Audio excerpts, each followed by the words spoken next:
প্রতি বছর এরকম দেখা যায় যে এইচএসসি এক্সামে 2 মাস আছে অথবা 1 মাস আছে, এখনো সিলেবাস শেষ করতে পারে নাই।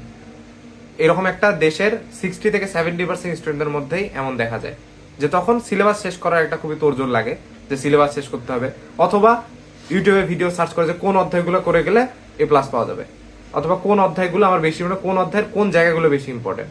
আসলে আমরা তো সারা বছর দেখা যাচ্ছে আমার এসএসসি রেজাল্ট দেয়নি, ওই সময় থেকে কিন্তু আমরা প্রাইভেট পড়তেছি, কোচিং করতেছি, হাবিজাবি অনেক কিছু করতেছি, কিন্তু তবুও আমার সিলেবাসটা শেষ হয় না কেন? অনলাইনের এত কিছু থাকার পরেও কেন আমার সিলেবাসটা শেষ হয় না?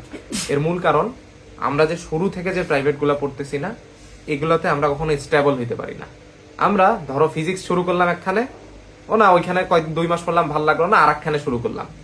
অথবা তোমার তোমার বান্ধবী এক জায়গায় আছে, তুমি এখানে তোমার ভালো লাগলো না, তুমি আর একখানে গেলা, তোমার বান্ধবী যেখানে যাচ্ছে তুমি সেখানে যাচ্ছ, বা তোমার বন্ধু যেখানে যাচ্ছে তুমি সেখানে যাচ্ছ।